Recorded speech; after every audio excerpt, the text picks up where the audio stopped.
Hey, I'm B. So a few days ago, Nick and I were sitting on the couch eating hot Cheetos watching Shane Dawson's conspiracy theory video when he said that Chuck E. Cheese allegedly, supposedly, or perhaps reuses pizzas. I decided to go undercover and investigate this theory. I got a job at Chuck E. Cheese to investigate Shane Dawson's theory. Hey, I'm all done with the application. Do I just give it to you? Are you filming? There's a theory that if somebody at Chuck E. Cheese doesn't finish their whole pizza and there's like a few pieces left, the employee will take that to the back, take those pieces off the tray, and form a new pizza with all the other leftovers, and then reheat it and serve it to a new customer. Now, I know what you're thinking, Shane, that's crazy. Well, here is a picture of the pizza at Chuck E. Cheese. Every piece is a different size. That piece is longer than that piece, which is shorter than that piece. Now, when I told you guys that I was gonna do this, a lot of you were quite worried. You were sus. You were frightened. Because you thought, B, is this illegal? Are you going to go to jail? Will you make vlogs from jail though? If I go to prison for exposing Chuck E. Cheese, I will show you guys what it's like in prison, so subscribe to my channel. For real though, the picture you're looking at right now is a prison located in Pennsylvania that Al Capone went to, and if we get 10,000 thumbs up, I'll definitely go and film it for you guys. Next video, going undercover in a prison. I'll go to jail with you, babe. Nick and B, go to prison undercover. So I'm actually gonna tell you the story of someone else who went undercover in the Playboy Mansion.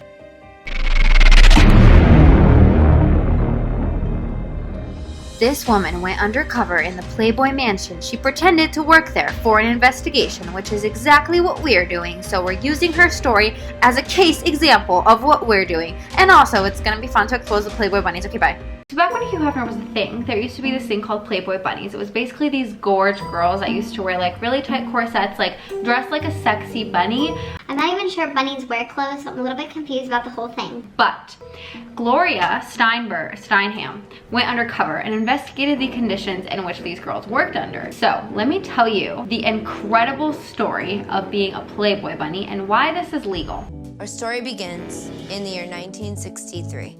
Gloria Steinem was a graduate of Smith College, and she's a journalist. And Show Magazine was like, hey, Gloria, we have a story for you. We want you to go undercover at one of Hugh Hefner's Playboy clubs.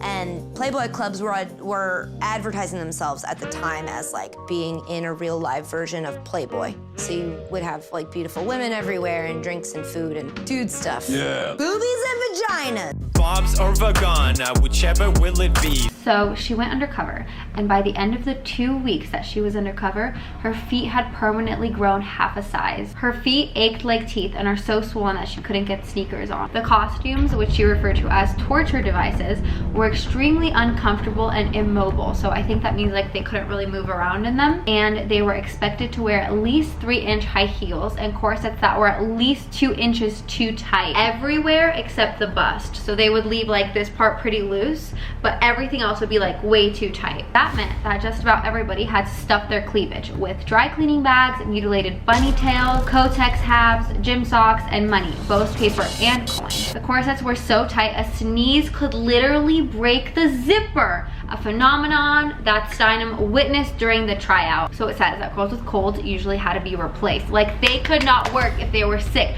because if they sneezed or if they coughed, their corsets would rip open like a fresh bag of chips. A lot of girls says their legs get numb from the knee up, one bunny told Steinem. I think it presses on a nerve or something. By the end of her bunny tenure, Steinem had lost 10 pounds. So the costume manager, 10 pounds in 2 weeks, the costume manager celebrated by immediately taking her costume to be tightened another 2 inches. That wasn't the only problem that the bunnies faced. It wasn't just costumes being too tight, not being able to breathe, feeling like you're nervous, pinched, and you can't walk, can't feel your leg, and you look like roast beef. There was more. There's more. Wait, there's more. But wait, there's more. At the same time, every bunny went through a blood test, an internal physical to check for STIs, and dates with #1 key holders were not only permitted but expected. So it says they're supposedly not allowed to prostitute, right? And they would fire them immediately if they were doing this. However, they are expected to go on dates with #1 key holders, and they get checked for STIs. Do you know another job in which you have to get checked for sexually transmitted infections? Because in conclusion, after she went undercover and wrote this article, some people were really appalled at how the Playboy bunnies were being treated, and they really demanded that they get treated better. However, it kind of backfired because some women wanted to become Playboy bunnies after this. They asked Steinem how to become Playboy bunnies. They sent in letters, they didn't have email, I don't think, back then, so like letters through owls or something. Miles head.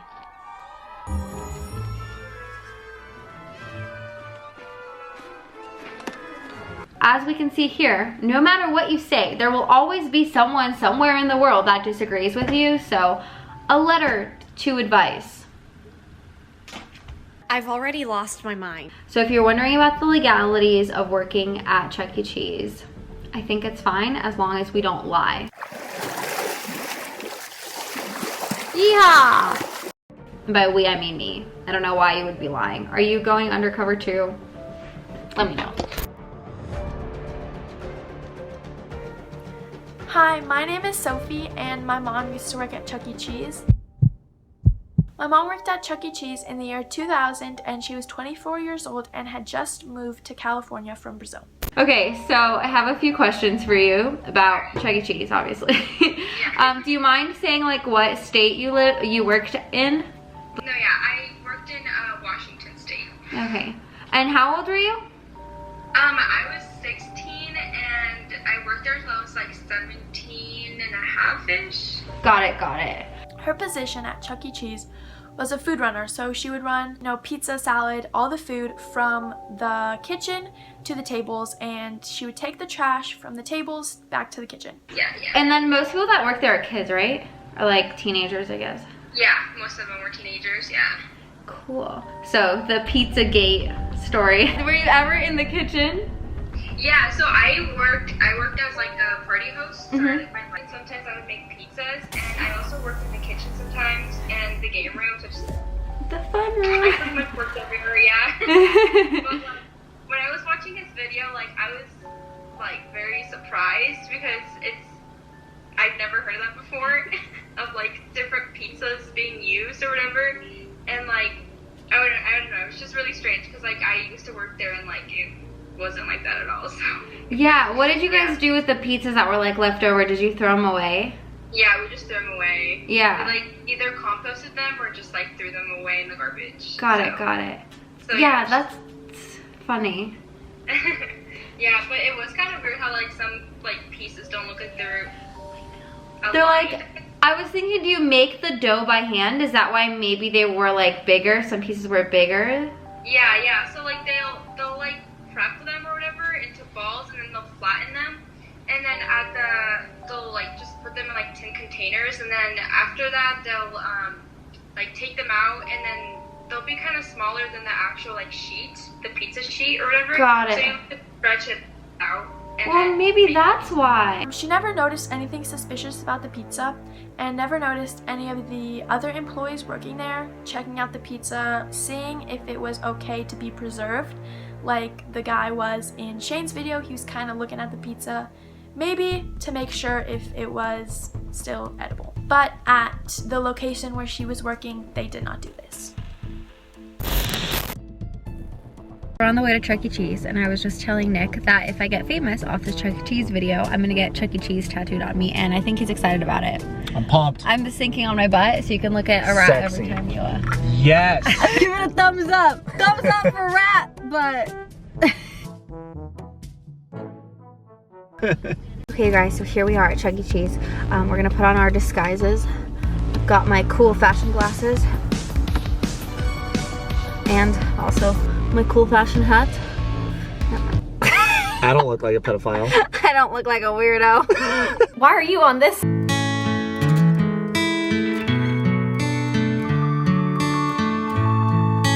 We had to apply online. So this is what I'm doing right here, obviously. Oh my god, it's Chuck E. Cheese? I thought it was Chuck E. Cheese. What? Okay, cast member employment. I want to be the rat. Actually, that would be the perfect job for me because I think I just called myself a rat. I hope I don't go to prison. Honestly, if I did go to prison, Nick better come through with that prison break shit because otherwise I'm gonna be pissed. The escapees, who were they? Got a list right here. Blair Walnuts, skinny legend, serving 6 years for clickbait and getting distracted in videos. Thick Daddy Nick, Thick Daddy, serving 2 years for catfishing on Tinder.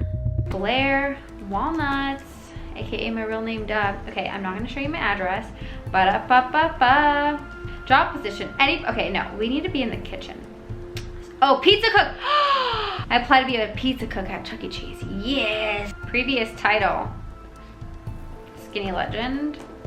Then we must investigate the interview questions in case we get an interview on the spot. Number 1, can you do a handstand? Number 2, do you know all the lyrics to Bitch Lasagna? Number 3, are you subscribed to PewDiePie? Nick's investigating the interview process. Oh my god, they're online. All the answers and questions are online. Why do you want to work here? Do you have a problem cleaning up throw up? Oh.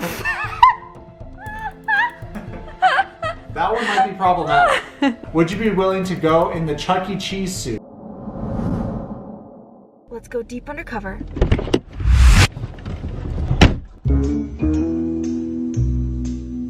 Nick and I walked into the Chuck E. Cheese and we did some deep undercover investigating. You guys, our pizza just came. Wait, what? Wait, hold on, let's push it back together. Oh my god, look. I couldn't believe they brought us that pizza out. Then I beat Nick in skee-ball. I beat him in football. I beat him in shooting. And then I realized there was no children to be found around us. And I was wondering, have I scared all the children away with my spicy armpits once again? Or is it because they don't want to pay $900 to win a $1 toy? And then I realized the biggest mystery of them all. Why had we paid $20 for a medium pizza and a drink? That is way more expensive than my favorite Little Caesars or Domino's. I am shook to the core. Oh my god, do they not have a ball pit anymore? Wait. This is a real investigation. Where the heck is a ball pit? No ball pit? This is a scam. We've been scammed. We've been duped. You guys, I think I just cracked the conspiracy. Look at this. The other side of the pepperoni is just on the other Oh, wait. Where's this one? Okay, wait, hold on. Oh yeah, that's just one pepperoni. Okay, there you go. The other side of this one is here. See? That, I'm not sure what happened here. Maybe it was one that got squished, and then like the other side of this one is this one. Do you get what I'm saying? Like they're just cut. See how it goes like sideways? Oh. Yeah. Oh, yes, I see. Look at this. It makes a perfect pepperoni. I'm telling you. In conclusion, I think the pizza is lopsided because they make it by hand, and I just think the pepperonis get squished when they're cutting it with a hot knife. But I still believe my queen Shane, and whatever he said, I actually still believe. So I don't really know about this theory, and I hope I get a job there so I can go deeper undercover. Okay, bye guys, love you. Subscribe to Shane, not me, bye.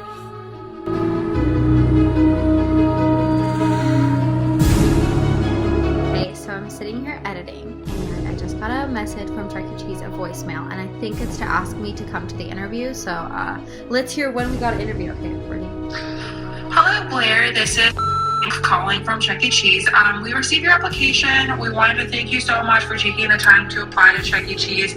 However, at this time, we have actually hired someone else and will no longer be needing anyone for this position. Thank you very much and have a nice day.